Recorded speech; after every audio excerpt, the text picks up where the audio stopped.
할렐루야. 주님의 평강이 우리 성도님들에게 가득하기를 축복합니다. 오늘 말씀의 제목은 믿음의 절개를 지킵시다입니다. 여러분, 사랑의 원자탄이라고 불리는 우리 손양호 목사님 잘 아시죠?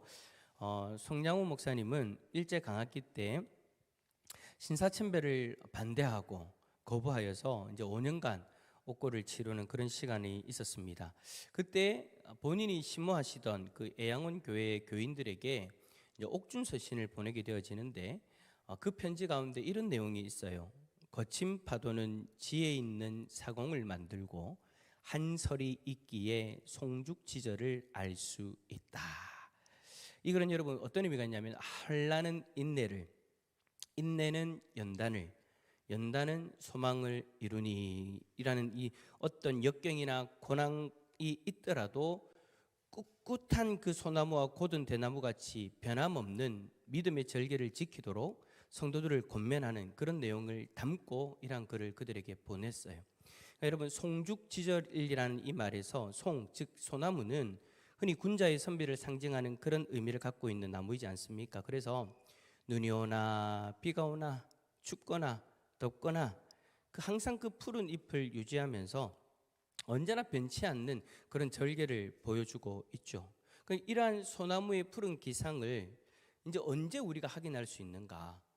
보통 때 더울 때나 날씨 좋을 때 그럴 때 말고 엄동설한이 되어졌을 때, 도무지 다른 나무들은 다 그 푸른 빛을 다 잃었을 때에도 그 소나무는 그런 푸른 빛을 잃지 않는 그 모습을 보면서 그 소나무의 푸른 기상을 우리는 볼 수가 있는 거죠. 그리고 즉 대나무는 어떤 경우에든 삐뚤어지지 않는 거예요. 한번 뿌리를 내리면 무조건 곧게 솟아오릅니다.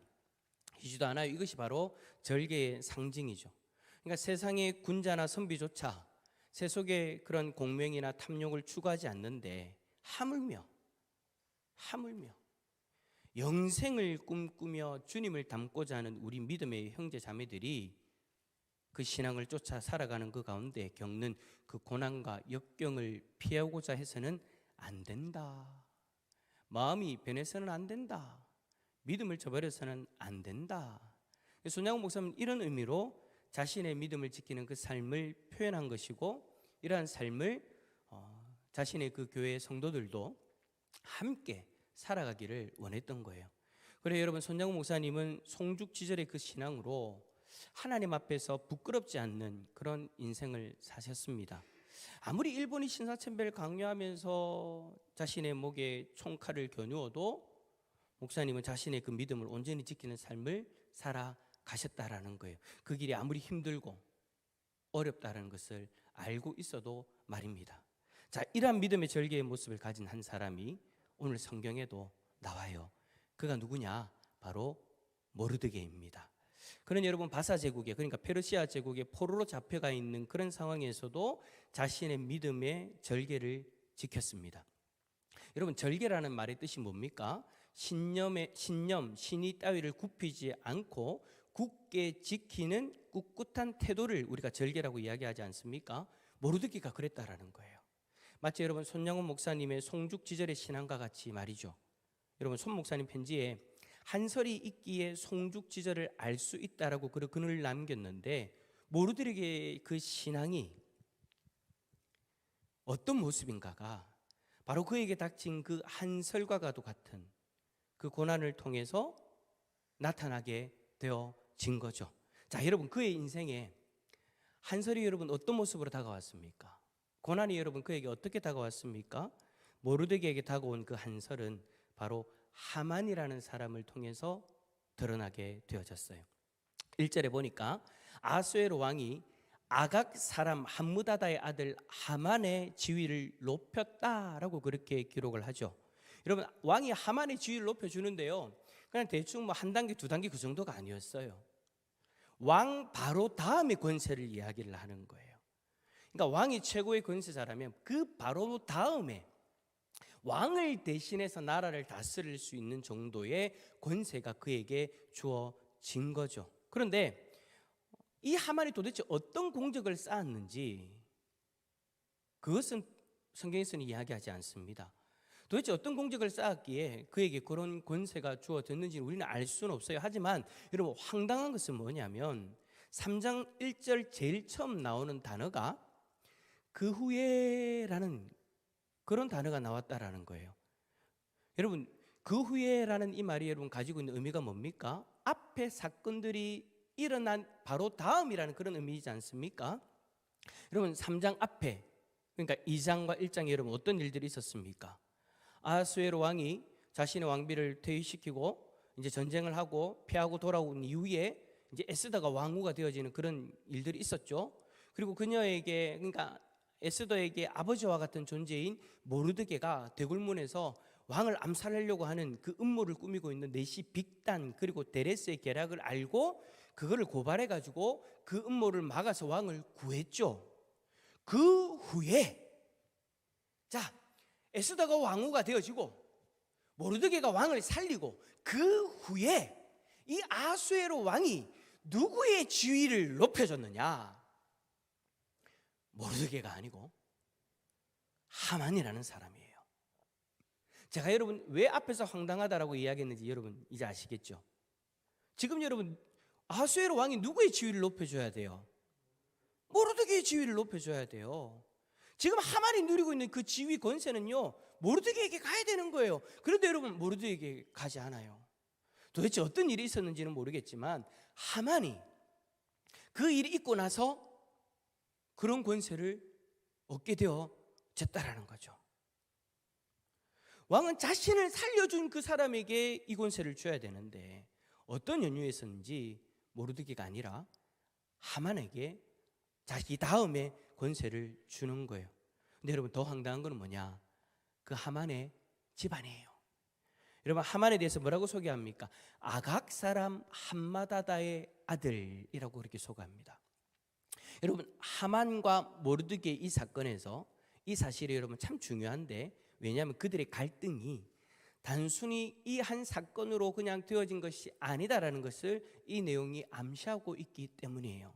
자, 문제 여러분 아각 사람이라는 이 표현에서 아각이라는 이름은요 민수기와 사무엘상에서 언급이 되어지는데 민수기에서는 부월의 아들 발람이 예언하는 가운데 아각을 언급하고요 사무엘상에서는 아각은 아말렉의 왕으로서 이스라엘의 전쟁에서 패한 이후에 사무엘에 의해 죽임을 당한 인물로서 성경은 소개합니다. 그러니까 하만의 집안이 사무엘에게 죽임을 당한 아말렉의 왕인 아각의 후손인 거예요.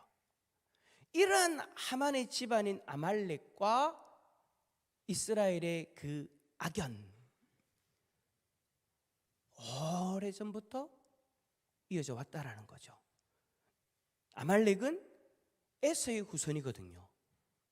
근데 여러분 에서의 후손은 어떤 이스라엘과 어떤 관계입니까? 출애굽한 이스라엘과 대적하는 관계였잖아요. 그러니까 여러분 이 이스라엘과 아말렉이 이 참 좋지 않은 원수와 같은 이런 관계는 옛날부터 있어 왔다라는 거예요. 그러한 관계 속에서 아각이 사무엘에 의해서 죽임을 당한 거죠. 그러니까 하만은 아각 사람 함므다다의 아들로서 그러니까 왕족의 후손으로서 유다 사람인 모르드게와 갈등 관계에 놓여져 있는 거예요. 그것을 지금 함므다다의 족보를 간단하게 이야기하면서 이것을 암시하고 있는 거죠. 자, 아니나 다를까 곧바로 그 갈등의 현장이 나타납니다. 왕이 하만의 지위를 높여서 모든 대신 위에 두니까 모든 신하들과 백성들이 하만이 지날 때 꿇어 절을 합니다. 그런데 대굴문에 있던 모르드게 혼자 하만에게 절을 하지 않아요. 당시에는 여러분 왕뿐만 아니라 자신보다 지위가 높은 사람이 지나가면 의례 그냥 절을 하거든요. 그게 당연한 것으로 받아들여져요. 그런데 모르드게는 이상하게도 하만에게 절을 하지 않아요. 그리고 그 일로 인해서 아주 곤란한 일을 겪게 되어지는 거죠. 여러분 일이 그렇게 되어질 줄 몰랐을까요? 자신 때문에 자신의 민족 자기도 지금 죽게 되어질 수도 있고 자신의 민족도 곤란하게 되어질 것이라는 거 여러분 모르드게가 몰랐을까요? 아니에요. 여러분 왕이 권세를 줬다라는 것은 온 백성이 다 아는 일이었어요. 그런데 그 권세 앞에 절을 하지 않았을 때 어떤 일을 경험하게 되는지 당시의 사회의 문화 속에서 살아가는 사람들은 다 알고 있는 그런 일이에요. 그런 걸 다 알고 있는데도 불구하고 모르드게는 여러분 그렇게 행한 거예요. 자, 무엇을 통해서 우리가 이 사실을 알 수 있느냐? 모르드게가 대궐문에서 하만에게 절을 하지 않을 때 왕의 신하들이 와가지고요 모르드게를 설득해요. 왜 왕의 명령을 거역하냐고, 왜 하만에게 절을 하지 않냐고 막 그렇게 설득을 하고 절을 해라고 그렇게 설득하죠. 그런데도 여러분 성경 뭐라고 기록되어 있냐니까 모르드게가 듣지 아니했다. 여러분 신하들이 와서 왜 절을 하지 않아요? 절을 하세요라는 말만 했을까요? 당신이 절을 하지 않을 경우 어떤 일이 일어날지 다 이야기하지 않았겠어요? 그런데도 여러분 모르드게는 어떻게 한다고요? 그 이야기를 듣지 않았대요. 자, 그러다 우리에게는 이제 궁금증이 생기죠. 왜 그가 절을 하지 않았을까요? 앞에서 말씀드린 것처럼 당시에는 지위가 높은 사람들에게 절을 하는 건 그냥 당연한 건데, 자기보다 권세가 있는 자이니까 그냥 여러분 절을 하는 건데 왜 그는 하만에게 절을 하지 않았을까요? 모르드게가 여러분 절을 하지 않았다라는 그 글의 원어를 보면은요, 그 히브리어 가운데에 가장 강력한 의미로서 부정하는 그 단어가, 그러니까 히브리어 단어들 가운데에서 가장 부정적인 의미로 사용되어지는 그런 단어가 계속해서 사용되어져요. 여러분 그만큼 모르드게가 이 부분에 대해서 아주 강력한 의지를 가지고 그것을 거부했다라는 것을 성경은 이야기하고 있는 거거든요. 그러면 여러분 왜 그렇게 모르드게는 하만에게 절을 하는 것을 강력하게 거부한 것일까요? 자, 이 부분에 대해서 여러분 여러 가지 의견들이 있는데 첫 번째는 어떤 의견이 있냐면 고대 유다인 성경 해설서인 미드라시에서 그렇게 이야기합니다. 모르드게가 하만에게 절하지 하지 않았던 그 이유를 하만이 입고 있었던 그 옷의 이유가 있다라고 이야기를 합니다. 하만이 입고 있었던 그 옷에는 자랑 삼아 우상들을 여러 가지를 수놓았기 때문에 모르드게가 만약에 절을 하게 되어지면 하만이 입고 있는 그 옷에 새겨져 있는 우상에게 절을 하는 거니까 절을 하지 않았다라고 그렇게 이야기를 하는데, 여러분 그런데 이거는 어디까지나 하나의 추측일 뿐이에요. 이 주장을 뒷받침해 줄 만한 어떤 근거는 없어요. 그래서 이거는 추측으로서 그냥 우리가 받아들이는 거고, 두 번째 의견은 뭐냐? 모르드게가 하만에게 절을 하지 않았던 그 이유를 자유에 대한 열망이 있었기 때문이다라고 그렇게 주장하는 사람들도 있어요. 그리스의 역사가 헤로도투스의 기록에 의하면 스파르타 사신이었던 스펠디스와 블리스가 페르시아 왕 앞에 절하기를 거절했다고 이야기를 해요. 왜요? 자신들의 그 자유를 갈망하는 그 마음으로 페르시아의 그 지배를 거부하는 거죠. 근데 모르드게가 하만에게 절을 거부한 것도 똑같은 의미였다. 그리스의 이러한 자유의 의지들이 그들에게 전달되어졌고 그 모르드게도 그러한 의지를 받아들여서 하만에게 절을 하지 않았다라고 그렇게 주장하는데, 이것도 솔직히 추측에 불과하죠. 근거가 없다라는 얘기예요. 자, 세 번째는 민족 간의 갈등 때문이다. 그러니까 제가 앞에서 이야기했던 유다 사람들과 아말렉 사람들 간의 갈등이 있어 그 이유를 찾는 거예요. 모르드게는 여러분 하만의 태생을 알고 있었을 것이다라고 보고 민족 간의 대립으로 말미암아 절을 할 수 없었다라고 그렇게 이야기를 하죠. 그런데 이것도 여러분 에스더의 전체적인 어떤 그 흐름에 어울리지는 않아요. 그럼 네 번째 견해는 뭐냐? 이것이 이제 우리가 일반적으로 받아들이는 견해인데, 70인령과 그리고 탈굼 그리고 유대인 역사가 요세푸스 등이 취하는 이 견해는 모르드게가 하만에게 절하지 않았던 그 이유를 하만에게 절하는 것이 곧 인간을 신으로 숭배하는 의미를 내포하고 있었기 때문에 경건한 유대인이었던 모르드게가 이를 거부했다라는 견해입니다. 여러분 당시에 페르시아 왕은 사람들에게 신처럼 여겨졌죠. 그래서 왕에게 절을 하면 마치 왕을 신으로서 섬기는 어떤 그런 마음으로 절을 했다라는 거예요. 그런데 그 권위를 누구에게 지금 줬다라는 거예요? 하만에게 줬다라는 거죠. 그래서 하만이 여러분 지나가면 그 땅에 있는 모든 신하들과 백성들이 다 엎드리는 거예요. 왕이 신적인 권위를 이 하만에게 넘겨줬다. 그래서 여러분 모르드게가 이런 의미로 말미암아 절을 하게 되어지면 그는 여러분 자신이 지키고 있는 그 10계명, 하나님의 계명 1계명과 2계명을 어기는 것이니까 이를 거부했다라고 보는 거예요. 당시 여러분 바사 제국에 있었던 에스라와 느헤미야 같은 경우에는 왕을 알아냈을 때 왕에게 절을 했습니다. 근데 여러분 그때의 그 절의 의미는요, 그런 신적인 어떤 의미로 받아들이는 것이 아니라 왕으로서의 그 예우를 갖추는 거예요. 여러분 모르드게도 마찬가지였죠. 여러분 모르드게가 지금 절을 하지 않아서 문제가 된 게 누구의 사건에서만 일어난 거예요? 하만에게만 일어난 일이에요.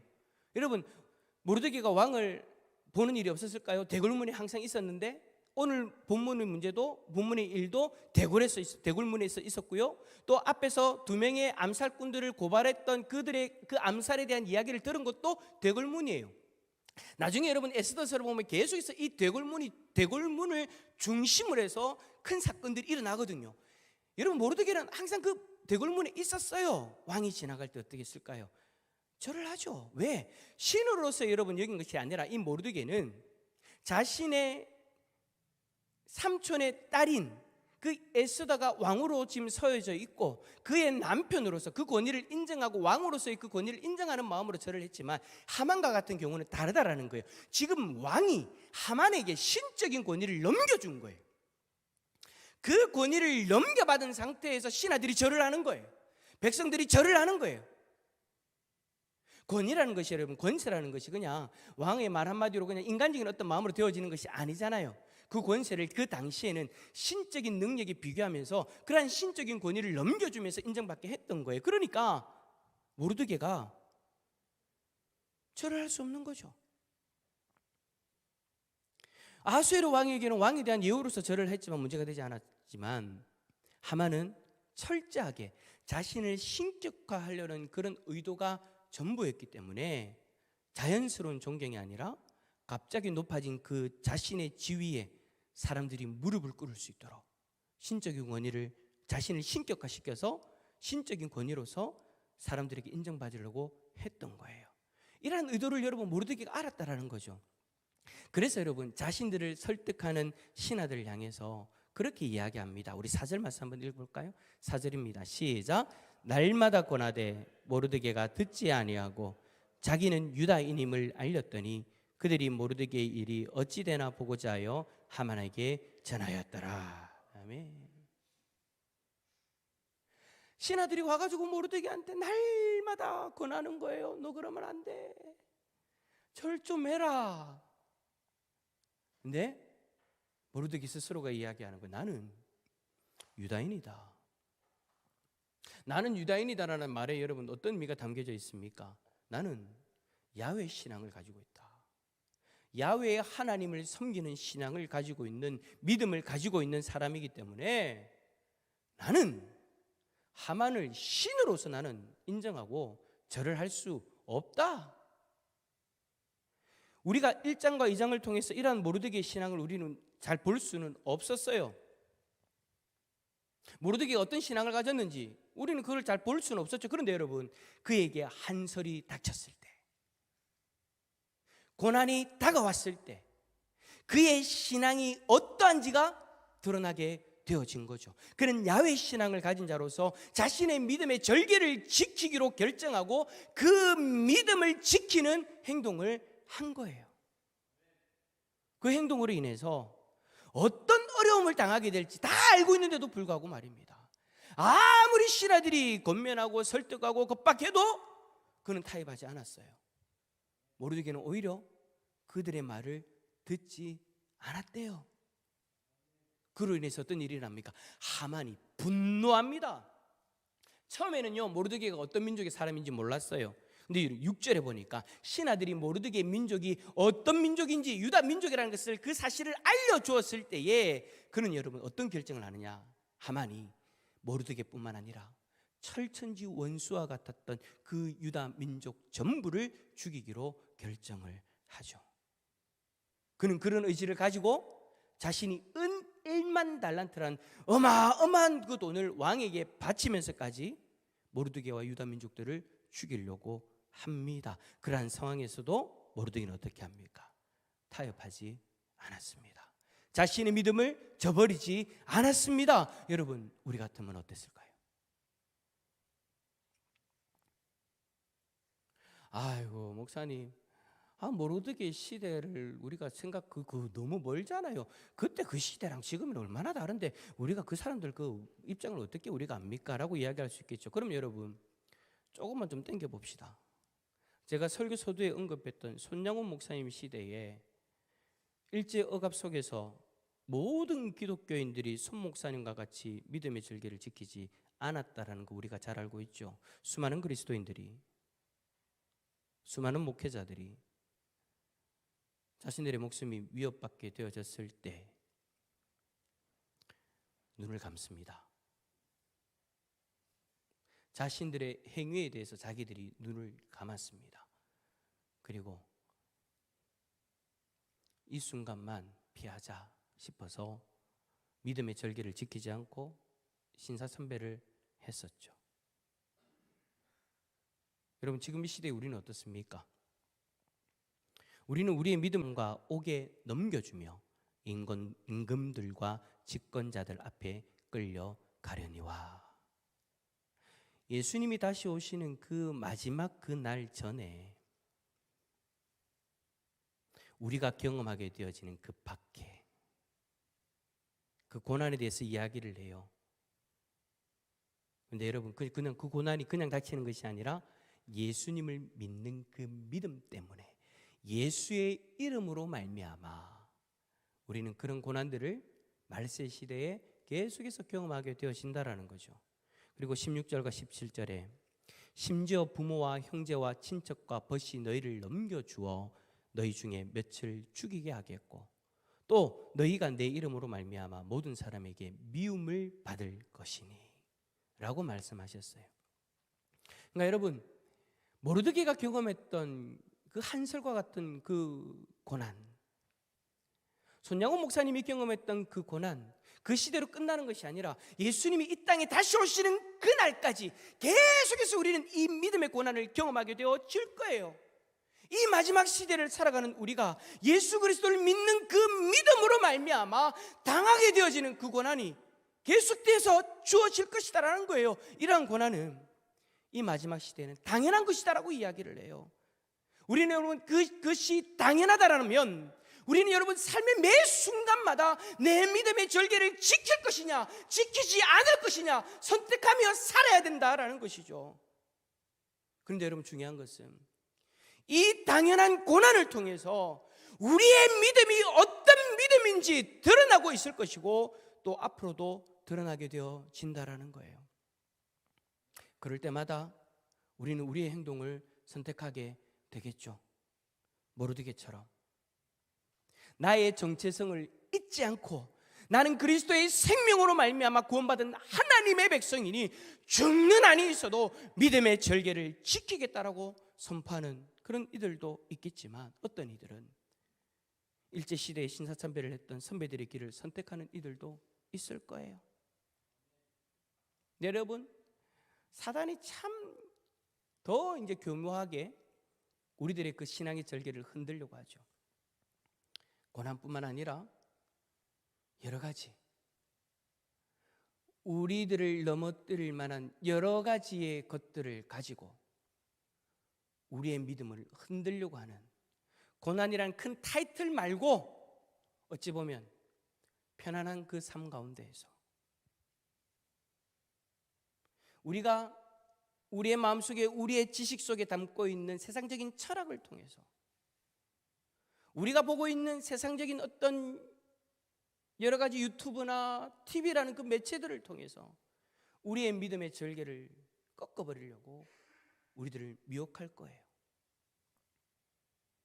그러한 사단의 미혹과 그러한 사단의 그 공격 속에서 여러분 우리는 어떤 선택을 하셨고 또 앞으로도 어떤 선택을 하시겠습니까? 사랑하는 성도 여러분, 이제 오늘 우리가 성찬식을 한다고 여러분에게 문자를 보내고 여러분들은 또 성찬식을 하기 때문에 또 오늘 저녁에 나오신 분들도 많이 계세요. 성찬식을 하게 되어집니다. 주님이 나를 살리기 위해서 지키신 그 살과 그리고 흘리신 피를 기념하는 이 자리에서 나는 과연 나를 위하여 십자가에서 자신의 생명을 내어놓으신 그 주님을 믿는 그 믿음의 절개를 온전히 지키고 있는가? 아니 지키려고 하고 있는가? 아니면 주님은 끝까지 그 절개를 꺾지 아니하시고 우리를 살리는 그 일을 감당하셨는데 그 십자가의 길 앞에서 부끄러운 우리들의 모습은 없는가? 오늘 이 시간 주님의 살과 피를 대하면서 우리들의 모습을 온전히 돌아볼 수 있기를 소망합니다. 우리가 주님의 그 십자가 길을 따르고 있다면 여러분 우리가 어찌 잠시의 고난을 피하기 위해서 눈을 감고 믿음의 절개를 버릴 수가 있겠습니까? 손양호 목사님의 글을 기억합시다. 거친 파도는 지혜 있는 사공을 만들고 한설이 있기에 송죽지절을 알 수 있다. 우리의 믿음을 시험하기 위해 우리에게 다가오는 그 거친 파도와 한설 앞에서 우리의 믿음이 송죽지절과 같은 믿음이라는 것이 드러날 수 있기를 바랍니다. 그리하면 누가복음 21장 19절의 말씀처럼 너희의 인내로 너희 영혼을 얻으리라. 주께서 우리의 영혼을 끝까지 지켜주시고 영원한 생명의 자리로 우리를 인도해 주실 것입니다. 이 마지막 시대에 송죽지절과 같은 믿음으로 우리의 믿음의 절개를 온전히 지켜내는 복된 그리스도인들이 다 되시기를 예수 그리스도 이름으로 축원합니다.